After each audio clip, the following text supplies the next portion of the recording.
अब बात करते हैं वक्फ कानून की, जो आज से देश में लागू हो गया। केंद्र सरकार ने नोटिफिकेशन जारी कर दिया और इसके साथ ही वक्फ की जमीनों पर नया कानून लागू हो गया। हालांकि इस बीच सुप्रीम कोर्ट, सड़क और एक राज्य की विधानसभा, तीनों जगहों पर काफी एक्शन देखने के लिए मिल रहा है। सड़क वाला एक्शन काफी हिंसक है।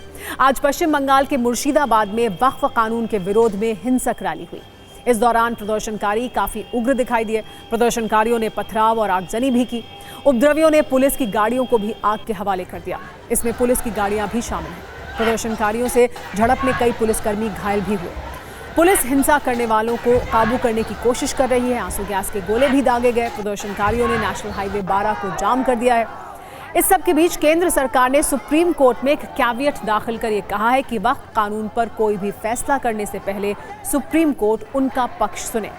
सुप्रीम कोर्ट में वक्फ कानून के खिलाफ अब तक 14 याचिकाएं दायर हो चुकी हैं। सड़क पर हंगामा और सुप्रीम कोर्ट की याचिकाओं से अलग जम्मू कश्मीर विधानसभा की बात भी करते हैं, जिसे वक्फ कानून के हंगामे ने चारों तरफ से घेर लिया है और हर दिन विधानसभा के अंदर से हंगामे का एक नया एपिसोड रिलीज हो रहा है।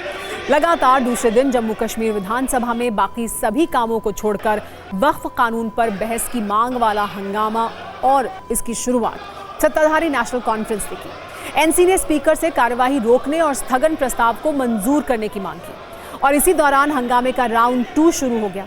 सत्ता पक्ष और विपक्ष के विधायक आपस में ही भिड़ गए और चर्चा के बदले हंगामा शुरू हो गया। हंगामे के बीच नेशनल कॉन्फ्रेंस के विधायक सलाम सागर, सज्जाद शाहीन, तनवीर सादिक समेत कई विधायक वेल की तरफ बढ़े और वक्फ कानून के विरोध में पर्चे लहराए। सलमान ने प्रश्नकाल के पर्चे फाड़े तो तनवीर सादिक ने अपनी काली बास्केट फाड़कर विरोध जता दिया। इस दौरान नेशनल कॉन्फ्रेंस के विधायकों ने सज्जाद गनी लोन को बीजेपी के साथ होने का ताना दिया। सज्जाद लोन ने भी जवाब में मुख्यमंत्री उमर अब्दुल्ला की किरण रिजिजू से मुलाकात और ट्यूलिप गार्डन की सैर कराने की बात कही।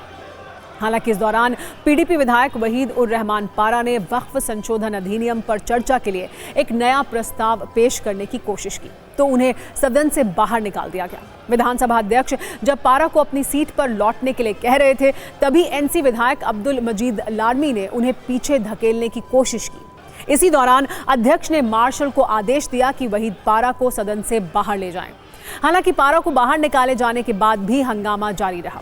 इस बीच विधानसभा में नेता विपक्ष सुनील शर्मा ने यह आरोप लगाया कि ट्रेजरी बेंच के विधायकों और चेयर के बीच फिक्स्ड मैच जैसा था, जबकि नेशनल कॉन्फ्रेंस के विधायक मुबारक कुल ने कहा कि अगर सच में यह बिल अच्छा है तो बीजेपी सदन में चर्चा करके इसके फायदे बताए। जबकि पीडीपी विधायक वहीद उर रहमान पारा ने कहा कि बीजेपी के इशारे पर नेशनल कॉन्फ्रेंस नाटक कर रही है। जब कर्नाटक और तमिलनाडु में इस कानून के खिलाफ प्रस्ताव पारित हो सकता है तो यहां क्यों नहीं। हालांकि नेशनल कॉन्फ्रेंस ने साफ कर दिया है कि जब तक इस बिल को लेकर चर्चा नहीं होगी वो सदन नहीं चलने देंगे, जबकि बीजेपी ने साफ कहा है कि वो इस बिल पर चर्चा होने नहीं देगी।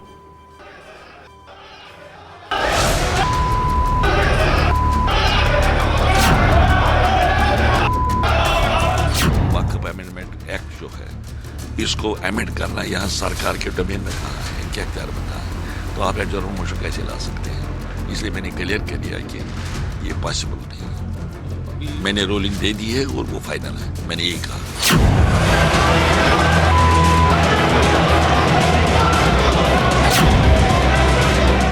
नहीं मानेंगे, हम बिल्कुल नहीं मानेंगे। हम अपने, अगर स्पीकर साहब ने यही रवैया अपनाया तो स्पीकर साहब पे क्वेश्चन रहेगा। स्पीकर साहब पे बात आएगी वो क्यों नहीं अलो कर रहे हैं। कानून इंसानों से बढ़कर नहीं है, लोगों से बढ़कर नहीं है, हाउस से बढ़कर नहीं है। हाउस कानून बनाता है। स्पीकर उनका तो कंप्लेन किसके खिलाफ कर रहे हैं। It is NC talking to NC, वो तो हमको भी नहीं अलाउ कर रहे हैं। तो ये थोड़ी चलेगा, आज डिजिटल वर्ल्ड है, ये थोड़ी चलेगा।